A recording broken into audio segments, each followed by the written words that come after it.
말씀 보겠습니다. 시편 18편 31절로 45절입니다. 18편 31절로 45절입니다.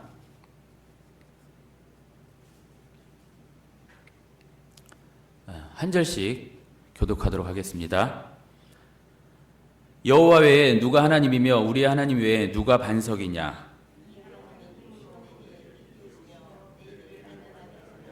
나의 발을 암사슴 발 같게 하시며 나를 나의 높은 곳에 세우시며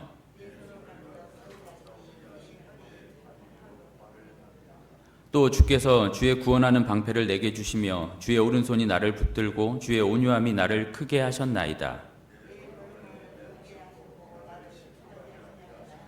내가 내 원수를 뒤쫓아가리니 그들이 망하기 전에는 돌아서지 아니하리이다.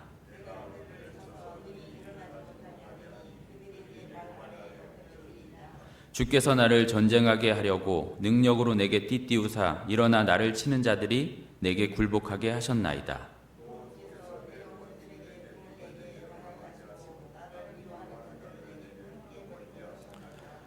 그들이 부르짖으나 구원할 자가 없었고 여호와께 부르짖어도 그들에게 대답하지 아니하셨나이다.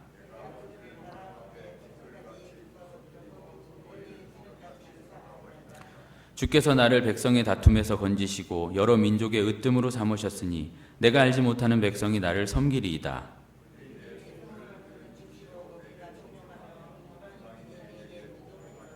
같이요 이방 자손들이 쇠잔하여 그 견고한 곳에서 떨며 나으리로다.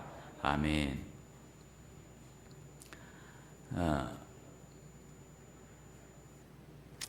지난 17편, 시편 17편은 하나님께서 요구하시는 성경이 말하고 있는 그 의를 아는 다윗이 이제 그 의만 붙들고 또 그 의만을 최고의 가치로 여기며 살아가는 모습을 우리에게 보여주었습니다.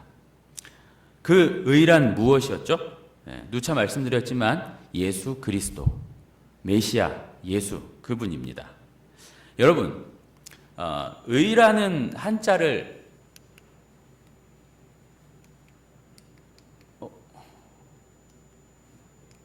의라는 한자를 아실 텐데요. 이 의라는 한자를 파자해 보면 양양자에 그 아래 이제 나자가 붙어 있는데 이 나자는 다시 손수와 창과자로 만들어져 있어요. 한자는 뜻글자지 않습니까? 무슨 뜻을 가지고 있다고 할 수 있을까요? 의란 내 손에 있는 창, 이게 또 십자가가 될 수 있거든요. 창 또는 십자가에 의해 양이 죽임을 당하는 것입니다. 그것이 의라는 글자예요. 양이신 그분이 창에 십자가에 죽으신 것, 그것을 알아먹는 것이 의다라는 것이죠. 우리의 의는 예수 그리스도세요. 하나님께서 우리에게 예수 그리스도란 의만 주셨고 그 의를 받은 자들은 하나님께 다시 그 의인 예수 그리스도를 내놓아야 하는 거예요. 하나님께서 원하시는 의는 이 예수 그리스도입니다. 다른 의, 다른 예복, 다른 고백, 다른 찬송이 아닙니다. 오직 예수 그리스도라는 의, 예수 그리스도라는 예복, 예수 그리스도라는 고백, 찬송이어야 하는 것입니다. 이건 우리가 수도 없이 들었고 또 이미 알고 있는 내용 아니겠습니까? 하지만 그럼에도 불구하고 정말 중요한 내용입니다. 그래서 또 듣고 또 듣고 또 새겨야 하는 것입니다. 중요하니까요. 이 예수 그리스도에 비하면 우리 믿음 역시 그리 중요하지 않아요. 왜냐? 그 믿음 역시 이 예수 그리스도에게서 나오는 것이기 때문이에요. 더불어 우리가 어떻게 사는가, 이 문제도 역시 그리 중요하지 않습니다. 왜냐하면 우리는 어떻게 사는가로 구원을 받는 것이 아니기 때문이 그래요. 오히려 구원받은 자는 예수로 살기 마련인 것입니다. 혹자들이 말하는 예수를 믿었으니 예수 믿는 자처럼 살아야 구원을 받는다는 얘기는 잘못된 얘기를 할 수 있어요. 우리는 우리의 의를 쌓아서 천국 가는 것이 절대 아니에요. 자꾸 그렇게 생각이 되어져서 이렇게 살면 안 되는데, 이렇게 살면 안 되는데, 이러기 일쑤지만 우리의 구원은 예수 그리스도로만 완성이 되는 겁니다. 그걸 칭이라고 하지 않습니까? 칭이요. 자, 칭이라는 얘기를 꺼내면, 아니, 칭이 된 자는 성화를 해야 되는 것 아니냐라고 할 수 있겠지만, 오해하지 마십시오. 그 성화라는 건 역시 인간이 주체적으로, 내가 주체적으로 해나가는 것이 아니라 이겁니다. 칭이나 성화, 이 구원의 여정, 구원의 서정은 인간이 주체가 아니에요. 하나님이 하시는 겁니다. 그럼 뭐냐 이거죠. 인간은 뭐냐? 그럼 인간은 뭐냐? 인간에게는 지향성과 경향성이라는 것이 생깁니다. 예수님을 진짜 예수님으로 바라보며, 진짜 내가 그분 아니면 아무것도 아니구나, 이 고백을 하게 된다 이 말이죠. 그러면서 나에게 그 무엇보다 그 예수님이 가치로 여겨지는 것이고, 진짜 하나님의 영광을 위해 그 예수님의 삶을 나도 모르게 이제 쫓아가게 된다 이겁니다. 그런데 여기서 또 중요한 게 뭐냐면, 여러분, 그런 자가요, 그러니까 예수님을 향한 지향성과 경향성, 또 그 예수님을 쫓는 자가 뭐 그렇게 대단할 것 같으십니까? 남들보다 특별하게 다를 것이 있다고 생각하세요? 아닙니다. 그렇지 않아요. 별반 다르지 않습니다. 예수님을 잘 믿으면 다른 이와는 뭔가 차별되는 그런 것이 그렇게 없을 수도 있어요. 그러니까 부담 갖지 않으셔도 되는 겁니다. 내 삶을 보고 너무 부담 갖지 않으셔도 돼요. 주눅 들지 않으셔도 돼요. 하지만 딱 하나, 그럼에도 불구하고 딱 하나, 결정적으로 하나, 나는 주님 아니면 아무것도 아니네요.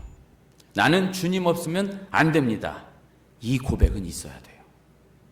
나는 처음부터 끝까지 당신의 은혜 없으면 도무지 안 됩니다.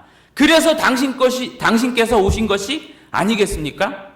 내가 스스로 하나님 앞에 의인이 된다면 어찌 당신이 그 저주의 십자가에서 죽으셔야 했겠습니까? 믿기 전이나 믿고 난 후나 여전히 전 아닙니다. 안 됩니다.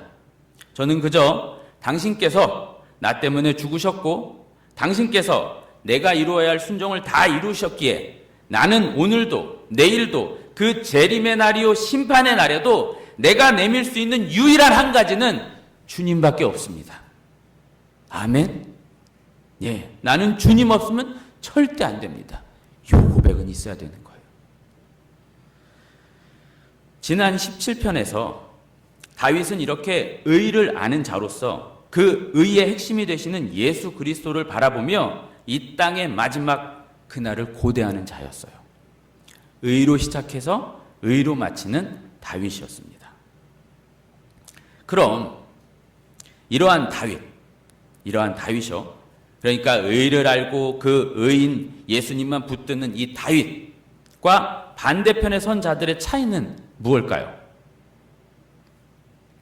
이렇게 말할 수 있을 것 같습니다. 다윗과 다윗의 반대편에 서는 자의 차이, 종과 주인입니다. 종과 주인. 그분의 종으로 있느냐, 아님 그분처럼 주인으로 행세하느냐 이겁니다. 종이냐 주인이냐, 이 차이라고 할 수 있죠. 오늘 본문을 가지고, 오늘 18편 본문을 가지고 여호와의 종이란 제목으로 말씀을 전하겠는데요, 오늘 본문을 종에 대한 관점으로 좀 풀어보려고 해요. 오늘 18편 내용은요, 사무엘하 22장에서도 거의 동일하게 언급되어 있습니다.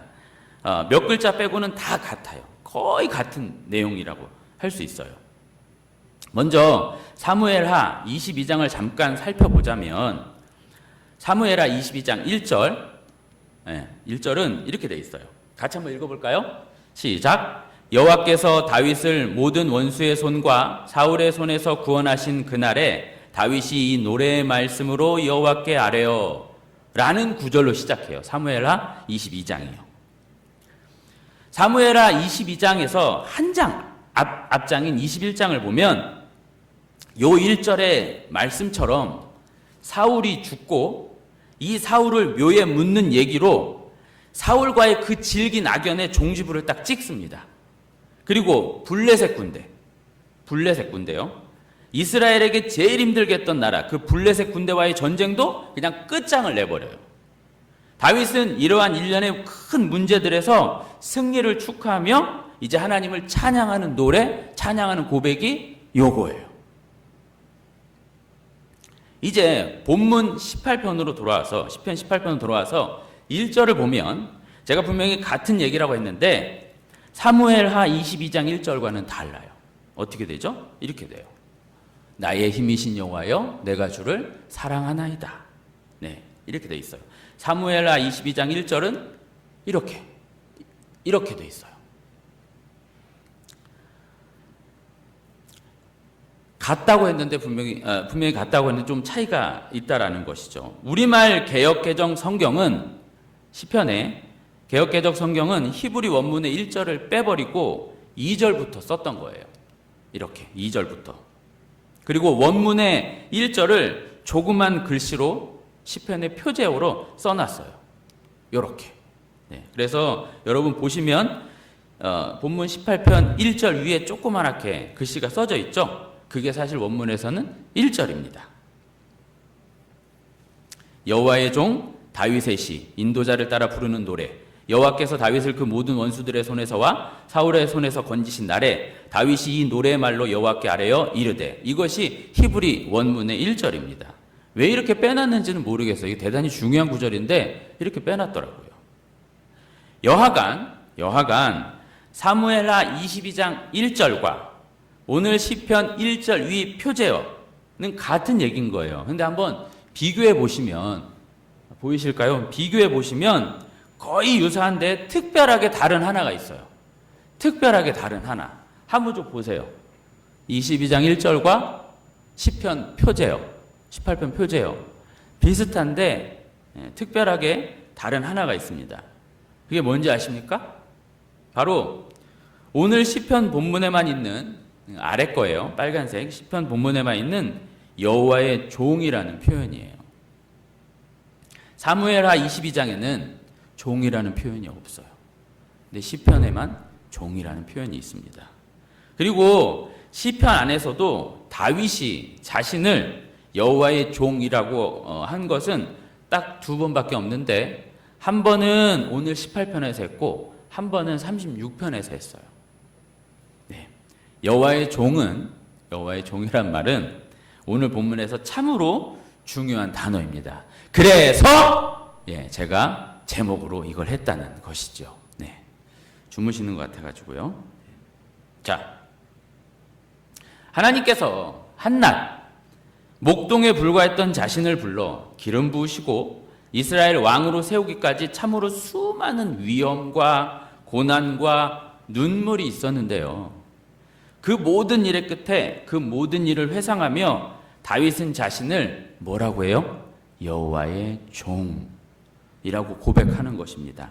다양한 수식어, 여러 호칭이 있을 텐데 다윗은 다 제끼고 뭐라고 해요? 하나님의 왕, 하나님의 백성, 하나님 자녀 그런 말 없어요. 뭐예요? 종이다. 종이라고 합니다. 과연 이 종이 갖는 의미는 어떠하며 왜 종이어야 했는지 이게 뭔 얘기인지 이걸 본문을 통해 살펴보겠습니다. 오늘 시편 18편은 몇 절까지 있죠? 보셨어요 혹시?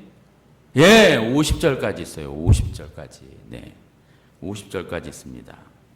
한 절씩 다 푸는 것은 한 절씩 다 풀면 오늘 집에 못 가시고요. 네, 그리고 어려워요. 네, 그래서 안 되고 대강 이렇게 살필 것인데 지난 시간에도 말씀드렸듯이 이렇게 긴 본문을 보다 잘 파악하려면 어떻게 해야 된다고 그랬죠?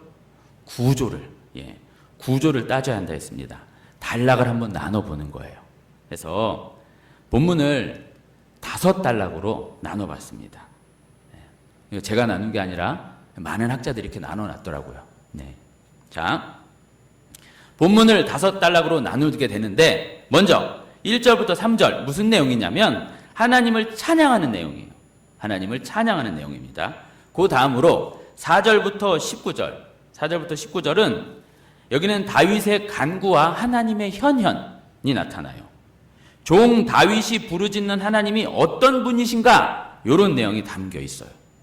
그리고 20절에서 30절 여기는 하나님께서 종에게 원하시는 의, 자주 반복되는 말이죠. 그 의, 하나님께서 종에게 어떤 걸 원하시는가? 그 의. 네. 그 다음으로 31절부터 45절은 하나님과 그분이 붙드시는 종 다윗, 이런 내용이고, 마지막으로 46절에서 50절은 찬양으로 마쳐요.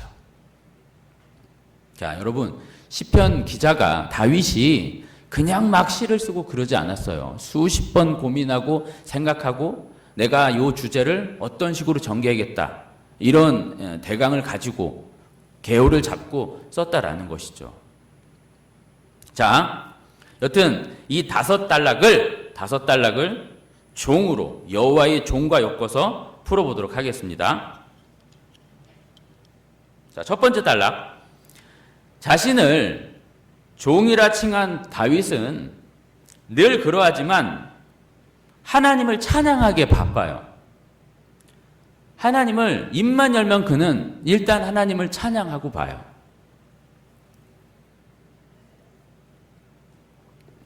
그런데 오늘 본문의 찬양은 단순한 찬양이 아니에요. 평이한 찬양이 아닙니다. 어떤 찬양이냐면 사랑의 고백이 담긴 찬양입니다. 진짜 주인 되시는 그 하나님을 사랑하며 존경함으로 찬양하는 것이죠. 두드러지는 것은 보시면 1절부터 3절까지 보시면 아시겠지만 나의 힘이신, 나의 반석, 나의 요새, 나의 하나님, 이렇게 나의라는 말을 들어 친밀감을 엄청 높이고 있어요. 남의 하나님이 아니에요. 귀동냥으로 들은 하나님, 나와 거리가 먼 대면대면한 하나님, 알쏭달쏭 잘 모르겠는 하나님 역시 아니십니다. 나의 여호와, 명확하게, 그리고 여러 차례 나의 여호와라고 해요. 그만큼 하나님과 끈끈한 관계 아래 있다는 말이겠죠. 수많은 상황과 사건 속에서 그 다윗은 다른 것을 한 게 아니에요. 다른 것을 아는 게 아닙니다. 그 하나님을 마주하고 그 하나님께 부르짖고 하면서 하나님을 알아간 거예요. 하나님과 관계를 맺은 거예요. 그리고 그 하나님을 나의 힘이신 여호와, 나의 반석이신 여호와, 나의 요새, 나의 바위, 나의 방패, 나의 구원, 나의 산성 여호와, 그 여호와 하나님을 내가 사랑하나이다 라며 찬양하고 있는 겁니다. 특별히 1절에 나의 힘이신 여호와여 내가 주를 사랑하나이다 라고 되어 있는데, 여러분 여기서 말하는 사랑은 어떤 사랑일까요? 어떤 사랑일까요? 원어를 보니까 긍휼, 사랑, 뭐 이런 의미를 갖고 있더라고요. 근데 이 의미 말고도 이 단어로 성경에서 자궁이라는 말로 엄청나게 쓰였어요. 자궁. 예. 즉 무슨 말을 하고 싶은 거냐면 이 단어로 아기가 엄마의 자궁 속에서 세상 포근하고 편안하고 안정감을 느끼는 그 감정, 아이가 엄마를 바라보며 느끼는 그 사랑의 감정으로 지금 다윗은 고백하고 있는 겁니다. 저는 당신께, 여호와 당신께 그런 안정과 보호와 포근한 사랑을 느낍니다. 네, 이런 거죠. 여러분, 우리가 종이라고 그러면 대번에 우리는 무슨 조선시대 그 노비나 영화 속 노예라고 생각하기 쉬운데, 성경에서 종은요, 일단 그 종의 주인이 누군가 그것에 더 무게를 이렇게 둬요. 종보다 그 종을 소유한 존재, 주인, 거기에 더 주목하게 해요. 다윗이 누구의 종입니까? 여호와의 종이라는 거죠. 그 여호와 하나님의 종입니다. 그 여호와 우리 주님은 다윗에게 그러하듯이 자신의 종들을 아끼시는 분이에요. 사랑으로 품어주시고 지켜주십니다. 자신의 종을 비록 종이지만 절대 종처럼 함부로 하찮게 대하시지 않으신다 이 말이에요. 극진한 사랑으로 대해주세요. 종인데 그 사랑을 이 다윗이 안 것입니다. 그리고 그 받은 사랑을 고백하는 것이에요. 자, 그러한 주인과 주인의 사랑을 찬양한 다윗이 이제 두 번째 단락인 4절부터 19절로 넘어가면서 뭐라고 하냐면 여러 어려움 가운데서 부르짖었던 과거사를 이제 언급해요. 3절에 슬쩍 운을 띄우면서 4절부터 본격적으로 자신의 어려웠던 과거를 말하는데 4절 보시면 사망의 줄이 나를 얽고 또 5절 스올 그러니까 음부 지옥의 줄이 나를 두르고 사망의 올무가 내게 이르렀도다. 무슨 말일까요? 죽을 뻔했다는 것이죠. 생사를 오가고 사경을 넘나드는 그런 환란이었다 이겁니다. 자신이 그런 속에 숱하게 있었다는, 나 진짜 힘들고 나 진짜 어려웠어, 나 여기까지 정말 너무 힘들게 그렇게 살았어, 이렇게 되는 거죠. 그런데 본문에서 이런 어려움, 다윗이 이런 어려움 속에 있었다는 것보다 더 강조가 되는 건 뭐냐면 6절에 이런 속에서 다윗이 끊임없이 기도했다는 것, 그리고 그 기도를 하나님께서 늘 들어주셨다는 것, 이게 더 강조가 돼요. 다윗이 처한 상황, 그러니까 그 생사를 오가는 어려움, 그건요 문법상으로 보면 그냥 완료 형태예요. 정지 상태입니다. 그 어려움들이 이를 때면 그냥 멈춰있는 정지 상태라는 거죠. 그런데 그것에 반해 다윗의 간구나 부르짖음 그리고 그것을 들으시는 하나님의 귀는 멈추지 않고 있다라는 거예요. 어려움은 멈춰있고 다윗의 기도나 하나님의 들으심은 계속 살아 움직이는 거예요. 반복하는 거예요. 무슨 의미냐면요, 종된 다윗은요 환난과 절망의 깊이만큼 하나님께 기도했다라는 것입니다. 절망과 아픔과 문제 속에 사로잡히지 않고 오히려 더 절박하게 아뢰고 부르짖는 것을 놓지 않았다라는 말이에요. 그럼 그 다윗이 어떻게 부르짖을 수 있었는가? 그 위기와 어려움 속에서 대체 어떻게 그렇게 기도를, 간구를 쉬지 않을 수 있었단 말인가? 그건 칼빈이 이렇게 얘기했더라고요. 하나님께 더욱 소망을 두었기 때문이다. 그 절망과 문제보다 주인이신 하나님께 더 소망을 두었다라는 것입니다. 종은 그런 거예요. 종은 주인에게 소망을 두고 사는 겁니다. 그 어떤 것보다 먼저 주인을 찾고 주인에게 기대고 주인을 바라보는 것이 종에게 요구되는 모습인 거예요. 함부로 걱정하면 안 돼요. 종은, 하나님의 종은. 그럼 이런 질문이 또 생길 수가 있어요.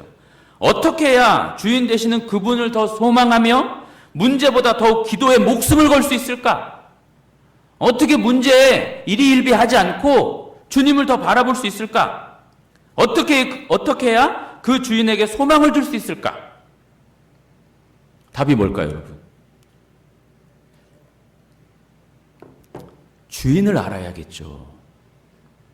내 주인이 어떤 분이신지를 알아야 그분을 믿든지 말든지 하지 않겠습니까? 내 주인의 능력을 아는 만큼 내가 기댈 수 있는 거예요. 내 주인에 대해 내가 아는 만큼 믿고 의지할 수 있는 것이에요. 물론 주인도 알아야 하고 종된 나도 알아야 하고 또 당면한 문제도 알아야 되는 건 맞아요. 하지만 그 중에 제일 되는 건 뭐예요? 주인 되시는 그분, 그 여호와 우리 주님, 그분을 먼저 제대로 알아야 하는 것입니다. 이게 순서예요. 그래서 칼빈은 기독교 강요를 저술할 때 뭐를 아는 지식? 하나님을 아는 지식을 먼저 썼어요. 그게 칼빈의 독특한 점이에요. 나중에 그건 하고. 그래서 이후 7절부터 19절은요 그분에 대한 지식, 그분에 관한 묘사가 나오는 것이에요. 7절부터는 다윗의 간구를 생생하게 들으시는 하나님의 장엄한 모습이 등장하게 됩니다. 그렇죠? 한번 쭉 보세요. 7절부터 19절까지 쭉 이렇게 보세요. 여기서 조금 주의할 것이 있는데 그게 뭐냐면 단순히 동화처럼 하나님을 무섭고 크고 뭐 이렇게 묘사하는 것이 아니란 얘기예요. 더불어 다윗이요, 본문에 등장한 그런 하나님을 만났다는 것 역시 아닙니다. 예를 들어 볼게요. 8절을 보시면 이렇게 돼 있어요. 그의 코에서 연기가 오르고 입에서 불이 나와 사름이요. 다윗이 이런 걸 봤을까요? 아니겠죠. 10절을 보면 그룹을 타고 다니시며, 여기서 그룹이라는 말은 히브리어 캐룹을 그냥 우리말로 읽어서 그룹 그러는데 영적 존재, 소위 천사를 이렇게 그룹이라고 해요. 근데 그 그룹을 타고 다니시며 바람 날개를 타고 높이 솟으셨도다. 다윗이 과연 하나님의 이런 모습을 봤을까요? 아닙니다. 아니에요. 그런 얘기들이 아닙니다.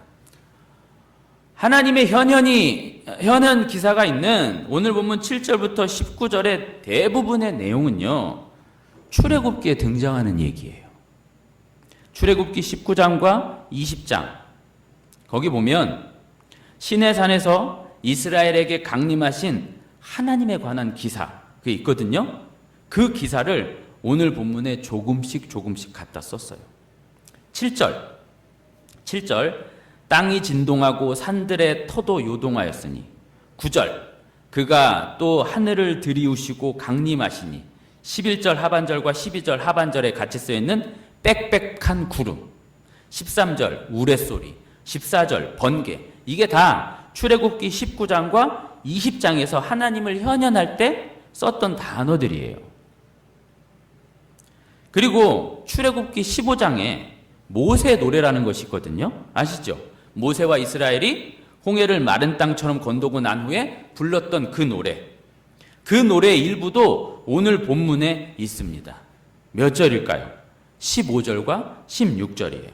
15절, 16절 우리 같이 읽어보겠습니다. 시작. 이럴 때에 여호와의 꾸지람과 콧김으로 말미암아 물 밑이 드러나고 세상에 터가 나타났도다. 그가 높은 곳에서 손을 펴사 나를 붙잡아 주시며 많은 물에서 나를 건져내셨도다.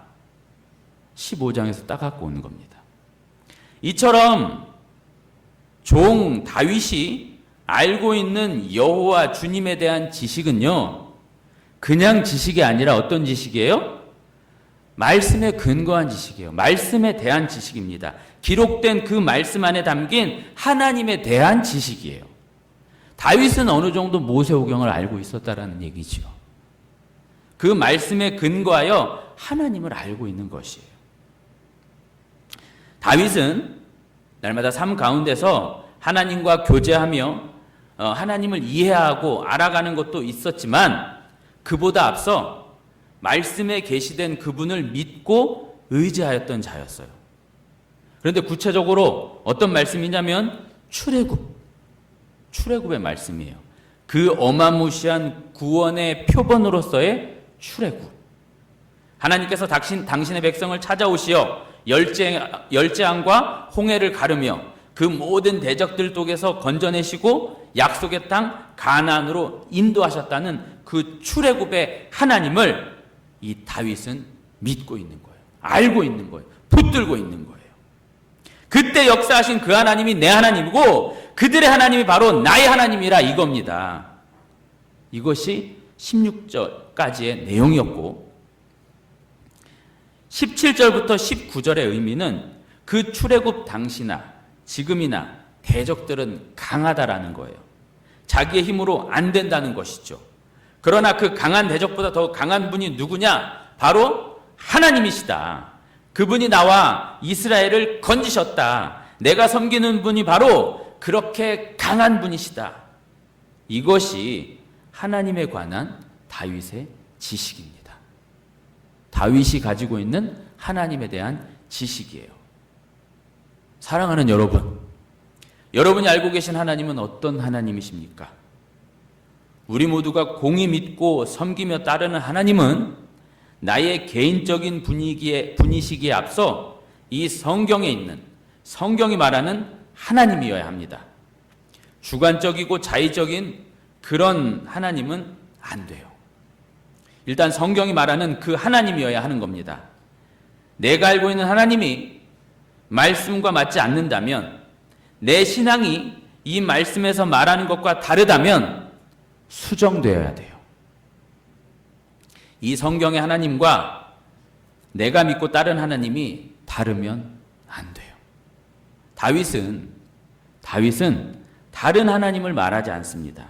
출애굽 시대가 알고 있는 그 하나님을 이 다윗도 믿고 따르고 있는 것이에요.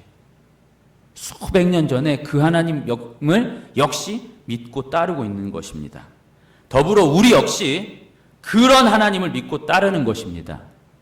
과거에 그들이 믿었던 하나님을 우리 역시 믿는 것이고 우리 후손 역시 그 하나님을 믿는 것이에요. 이것이 교회의 속성 중 첫 번째인 교회의 통일성이라고 하는 거예요. 여튼 종은 이렇게 자신의 주인을 잘 알고 있어야 하는 겁니다. 종은 주인을 알에 있어서 철저해져야 하는 것이죠. 내 멋대로 주인을 이해하고 섬기면 큰일 나는 것입니다. 주인에 대한 분명하고 명확한 이해, 지식이 있어야 하는 것이에요. 19절, 바로 그분이 나를 넓은 곳으로 인도하시고 나를 기뻐하심으로 나를 구원하셨도다. 바로 그분이 나를 구원하셨다. 이겁니다. 이제 세 번째 단락인 20절에서 30절을 볼 텐데, 먼저 20절을 보시면요.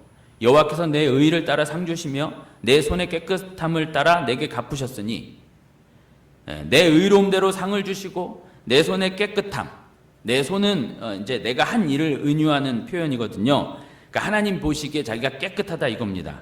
그래서 다윗은 이 여호와께 19절에서 언급한 대로 구원을 받았고 은혜를 받았고 나는 그래서 응답을 받은 거야, 이렇게 말하고 있어요.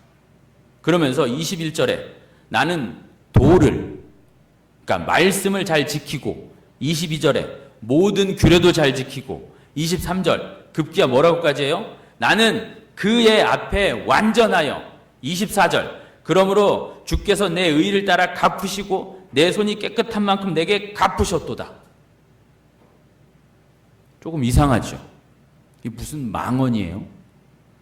아무리 뻔뻔해도 유분수지 과연 하나님 앞에 이럴 수 있을까요? 이렇게 뻔뻔하고 당돌하게 이렇게 완전한 자가 있다는 말입니까? 당당해도 너무 당당한 거잖아요. 이렇게 당당하게 의로운 자 있을까요? 그런 말이 아니겠죠.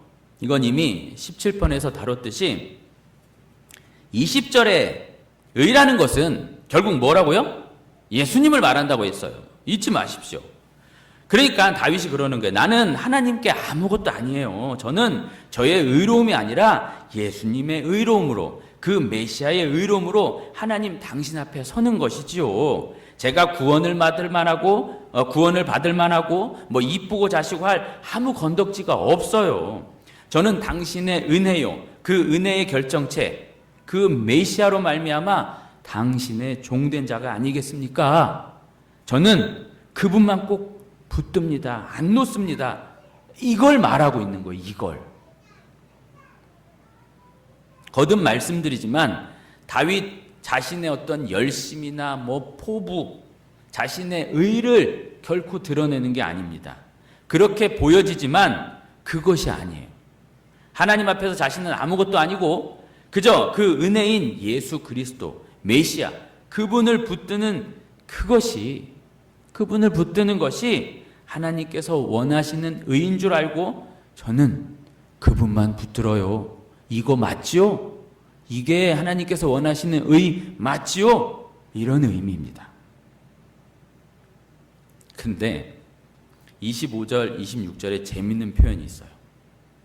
25절, 26절을 같이 한번 읽어보겠습니다. 시작.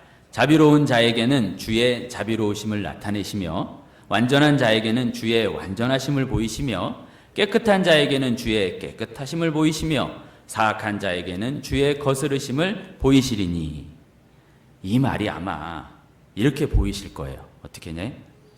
자비로운 자에게는 하나님께서 자비롭게 대해주시고 완전한 자에게는 하나님께서 완전하게 대해주시며 깨끗한 자에게는 깨끗하게 대해주시고 그리고 사악한 자에게는 주의 거스르심을, 그러니까 사악한 자는 하나님이 더 사악하게 아주 그냥 무시무시하게 그대로 보여주겠다, 이렇게 보이실 수 있는데 이걸 그렇게 해석하기보다는 이런 뜻도 있습니다.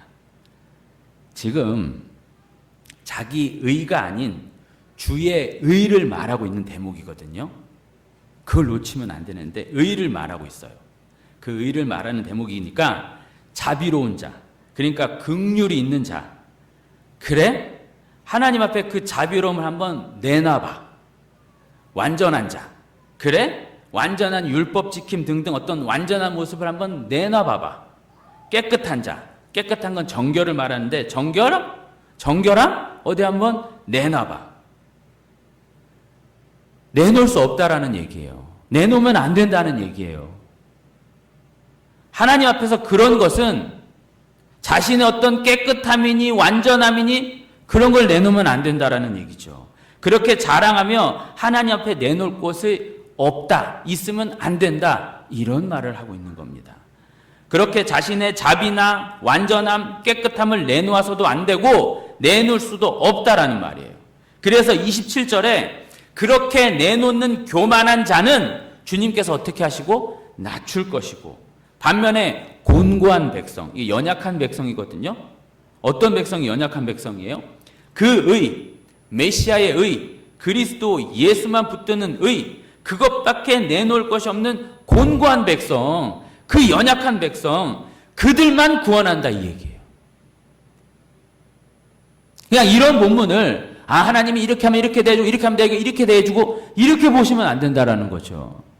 그렇게 할 수 없다라는 얘기입니다. 감히 그 어떤 누구도 하나님 앞에 자기 어떤 나음을, 깨끗함을, 완전함을 내놓으면 안 돼요. 그걸 교만이라고 해요.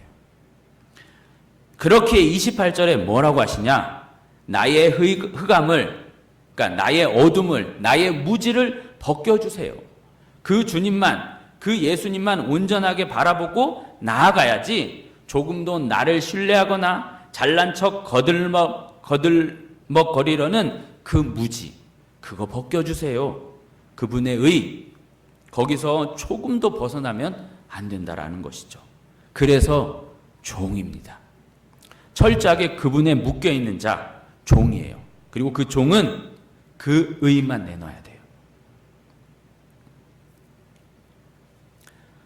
이후에 29절을 보면 그렇게 나를 신뢰하지 않고 그분만 온전하게 붙들고 나아가면 내 앞에 아무것도 거리낄 것이 없다, 이겁니다. 어떤 적군이든 어떤 담이든 어떤 장애든 다 건너뛴다, 이겁니다. 30절에 완전한 하나님의 말씀, 뭐예요? 예수죠. 그 주님만 바라보고 나아가라는 그분의 말씀, 그 말씀으로 피하면, 그 말씀만 붙들면, 그 말씀만 방패 삼으면 그분이 다 막아주신다, 이겁니다. 많은 말을 해야 되는데, 자, 그러면서 이제 네 번째 단락이 시작되는데 31절부터 45절이에요. 바로 앞선 단락에서 말했던 대로 바로 그렇게 그 하나님만 믿고 의지하면, 나를 부인하고 그 주님만 바라보고 나아가면 어떻게 된다는 겁니까? 이렇게 되는 거예요. 32절부터 쭉 내려가 볼게요. 32절, 이 하나님이 힘으로 내게 띠우사, 그러니까 허리띠를 말하는 건데 강한 허리띠를 띠우사. 33절, 나의 발을 암사슴처럼. 34절, 내 손을, 내 팔을 강하게 하신다. 35절, 구원의 방패를 주시고 주의 오른손으로 나를 붙드시며. 36절, 내 걸음을 힘차게 하시고. 37절, 내 원수를 내가 뒤쫓아가 다 멸하고. 38절, 내가 그들을 쳐서 내 발 아래에 두고. 39절, 내게 굴복하게 하신다. 40절, 내가 끊어버리게 하셨나이다. 이렇게 31절부터 40절까지는 그 주님으로 말미암는 승리를 보여주고 있는 겁니다. 종인 자신을 그 주님이 붙들어 주심으로 그 종은 강한 자, 무적이 된다라는 것이죠. 승리자가 된다라는 것이죠. 승리만 따르게 된다, 이겁니다. 주목해야 될 것은 강조되어야 될 것은 그분이 붙드시면, 주께서 나를 붙드시면, 요거예요. 붙드시면. 반대는 뭐겠어요? 그분이 아니면 나는 아무것도 아니라는 것이죠. 나의 힘은 나를 붙들고 계신 이에게 있다는 것입니다. 그게 바로 종인 거예요. 내 주인이 나를 그렇게 붙들 때 나는 모든 것을 할 수 있다라는 것이죠. 이어 41절부터 45절은 그 승리를 넘어 이 다윗이 왕으로 등극하는, 그래서 이제 모든 대적들, 심지어 이방 민족까지도 다 복종하게 된다는 완전한 승리를 말해요. 그리고 이제 마지막 단락 46절부터 50절은 힘내십시오. 거의 다 왔습니다. 46절부터 50절은 살아계신 하나님, 반석이요 구원이신 나의 하나님을 높일지로다. 여기까지 인도하신 그 여호와 하나님을 찬송하라. 이렇게 찬송으로 마칩니다. 찬송으로 시작하여 찬송으로 또 마무리하고 있네요. 종 다윗은 자신의 주인을 이렇게 찬양하지 자신을 드러내지 않아요. 끝까지. 시작과 끝, 그리고 가운데 여전히 주인은 하나님으로 둡니다. 그게 종 다윗의 모습입니다. 자, 여기까지 정리를 하면 이래요. 종은 주인의 사랑을 아는 자로서 그 주인을 사랑하며 찬양하는 자였어요. 또 종은 문제와 환난에 주눅들기보다는 주인에게 소망을 걸고 주인을 찾는 자였습니다. 그리고 이러한 종의 모습이 되기 위해선 그 주인에 대한 알미 있어야 하는데 무엇을 통해 아는 것이죠? 말씀이었어요. 말씀. 절대 자신의 주관이, 개인적 체험이, 개인적 소극적 그런 경험이 아니라 이겁니다. 또한 종은 반드시 그 주인이 원하는 의를 아는 자인 것입니다. 주인이 뭘 원하는지, 뭘 요구하는지, 어떤 모습을 바라는지 이걸 모르는 종은 곤란한 거예요. 그리고 종은 주인이 붙들 때만 승리를 한다는 것입니다. 반대로 주인이 붙들지 않은 종은 절대 승리할 수 없다라는 것입니다. 주인을 주인으로 철저히 인정하고 그 주인의 붙들어 주심을 의지하는 종, 그 종이 바로 다윗이었습니다. 마지막으로 종 다윗은 매사 하나님을 찬양함으로 마칩니다. 여호와 주님을 찬양하는 것으로 시작하여 찬양으로 마쳐요. 자신이 덩달아 찬양받지 않아요. 덩달아 올라가지 않습니다. 행여 자신이 올라갈세라 하나님이 하셨다, 하나님이 하신 거다라며 하나님을 높이기 바쁩니다. 이것이 종의 모습입니다. 여기까지 들으시고 어떤 생각이 드십니까? 너무 그냥 막 달려온 것 같은데 어떤 생각이 들으세요? 오늘 성경은 우리에게 무엇을 말하는 것일까요? 얼마 안 남았습니다. 하늘 주인께서 저와 여러분들에게 요구하시는 모습도 바로 이런 종의 모습이라 이겁니다. 주인을 아는 종의 모습이에요. 종이라 해서 좀 어감이 유쾌하지 않을 수 있는데 앞서 말씀드린 대로 하나님의 종은 일반적인 종과는 다릅니다. 하나님은 다른 주인과는 달라요. 사랑하시고 책임지시고 아끼시는 주인이세요. 우리를 종처럼 대우하지 않고 무엇으로? 아들로 대우하시는 주인이라 이겁니다. 영생을 주시는 주인이라 이겁니다. 본시 그거 주시려고 그 아들 삼으심 또 영생 주시려고 선악과 먹지 말고 기다려 그랬는데 결국 인간이 먹어버린 것이죠. 그래서 이 종들인 인간이 죄다 주인을 벗어나서 자신이 주인이 되어 살아가 버리게 된 겁니다. 본래 종으로 태어나서 그 주인께 딱 붙어 있어야 아들이 되는 것인데 그걸 모르고 그걸 놓치고 그냥 저 혼자 살 수 있을 줄 알고 주인을 벗어나 그냥 달아나 버린 거예요. 모든 인간이. 그걸 죄라고 그래요. 그래서 어떻게 해요? 그냥 끝내요? 아닙니다. 하나님은 주인 되시는 하나님은 자신의 종들을 찾아오셨어요. 찾으러 오셨어요. 아들로 모든 죄를 그냥 지워버리시고 자신의 종들을 용서할 테니까 와라 그러신 거예요. 그럼 어떻게 해요? 그냥 가면 돼요. 그리고 종처럼 그 주인의 말씀만 듣고 그냥 살면 되는 겁니다. 그럼 되는 거예요. 하지만 그게 쉽지 않죠. 모든 인간은 이미 타락했기에 오염돼 버렸기에 하나님께 순종을 못해요. 종의 모습이 잘 안 되는 겁니다. 그래서 여러분 자꾸 혈기가 나오는 거고 자꾸 자기 마음대로 하려 하고 그러는 겁니다. 자기가 왕이 되고 싶고 주인이 되고 싶은 겁니다. 내 마음대로 그 누구에게도 굽히지 못하고 그냥 그렇게 살고 싶은 겁니다. 근데 그건 불쌍한 거예요. 그건 정말 불쌍한 거예요. 바로 그 모습을 죽이고 하나님께 와야 된다는 것이죠. 종의 그 자리로 돌아와야 한다는 것이죠. 그래야 진짜 행복하고 그래야 진짜 기쁘다는 것입니다. 하나님의 종된 자들은, 정말 하나님의 종이라 여기는 자들은 주의 종 그래서 그 목회자들만 종이 아닙니다. 그렇죠? 예. 하나님의 백성 모두가 종이에요. 하나님의 백성을 여러 가지 이렇게 모습으로 막 묘사를 하거든요. 아들, 자녀, 백성, 신부 이렇게 해야 되는데 오늘은 종이에요. 종. 하나님의 백성 모두가 종입니다. 그 종된 자들은 종의 자리를 지켜야 하는 겁니다. 주인처럼 자기 마음대로, 자기 멋대로, 자기 혈기대로, 자기 기분대로, 자기 생각대로 그러면 안 돼요. 그렇죠? 예. 그 종된 자의 자리를 지켜야 하는 것입니다. 그리고 그 주인처럼 자기 마음대로 혈기 부리며 자기 생각대로 사는 게 그렇게 좋지도 않아요. 행복한 것도 아닙니다. 오히려 불행해요. 더 안 좋은 것들만 내놓게 돼 있어요. 다윗의 삶이 사실 그랬어요. 다윗 마음대로 못 사는 삶이었어요. 그러니까 하나님께 질질 끌려가는 삶이 다윗의 삶이었어요.